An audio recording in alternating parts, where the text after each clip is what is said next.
Chapter 1. Tatum. The pain of losing my first love still haunts me. For the past 3 years, I've been surrounding myself with women I can't necessarily stand, but give me a distraction from what I lost. That and whiskey. Lots of it. The only time I've been able to sleep without the demons of my past from haunting me is by making sure I was thoroughly drunk. As a werewolf, it wasn't an easy feat.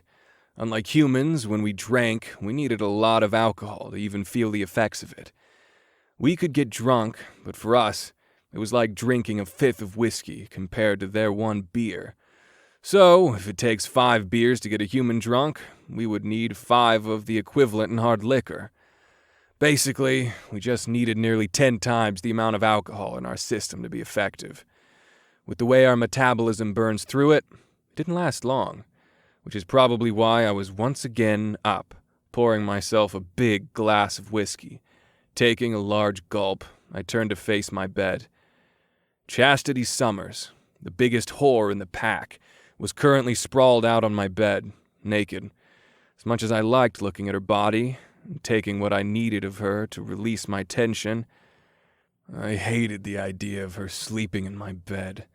She knew the rules. She accepted the rules. Except right now, she was breaking at least 2 of my rules. No sleeping, and absolutely no staying over.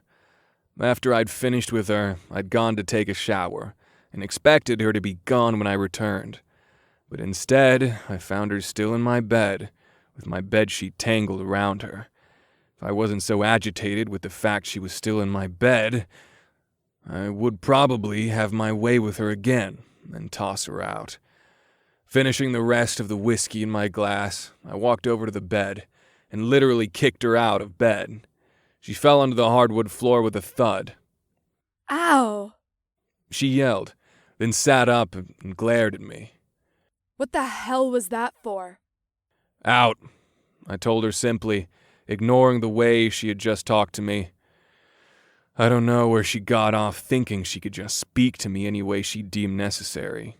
Every single woman I've brought into my bed has all been given the rules. Hell, they even signed a contract of a non-disclosure agreement. If they went around telling anyone what we did, they understood they would be kicked out of the pack.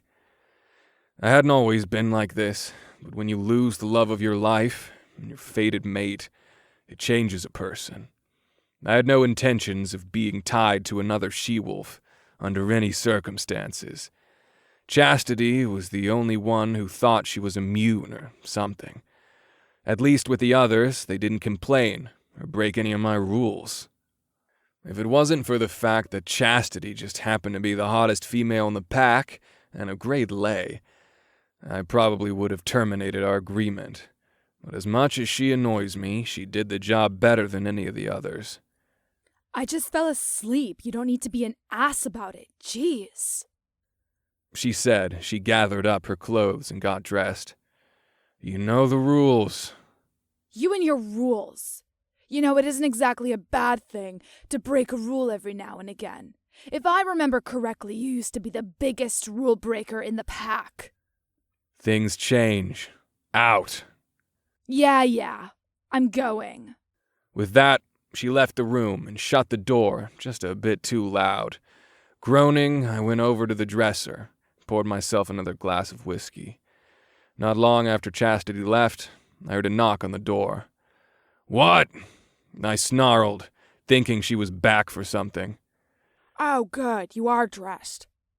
My mother said, poking her head in the door, then waltzing in like she owned the place. Now is not the time, Mother. No, now is the perfect time. I figured if we gave you a little more time, you would come around, but you haven't, so I have come to tell you that the elders have decided for you.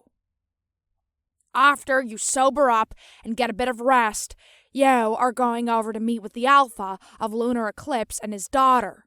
The elders are giving you 1 week to find a Luna, or they will force you to step down.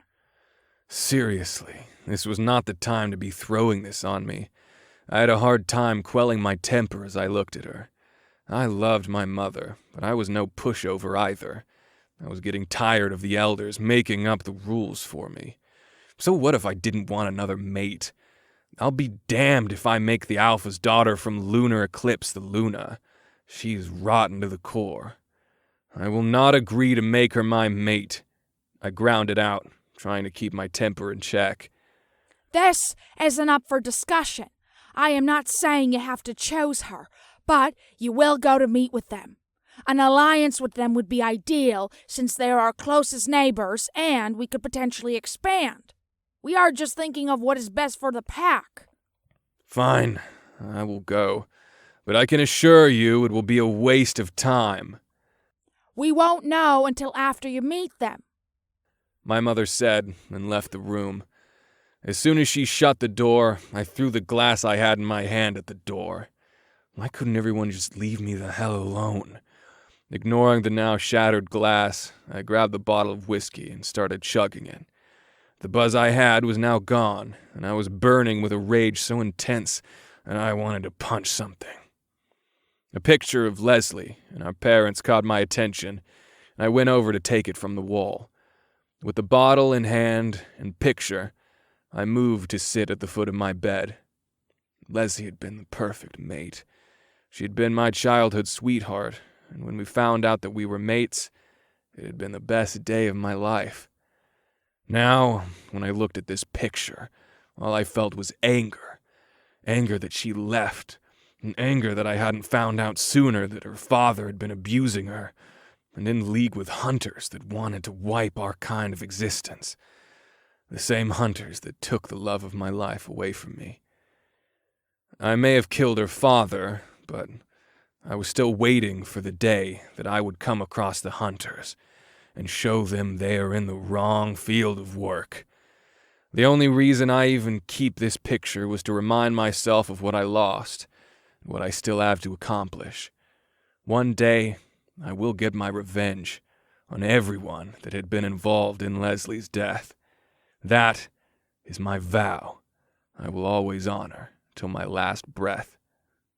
Finishing off the bottle, I laid back and tossed the bottle across the room.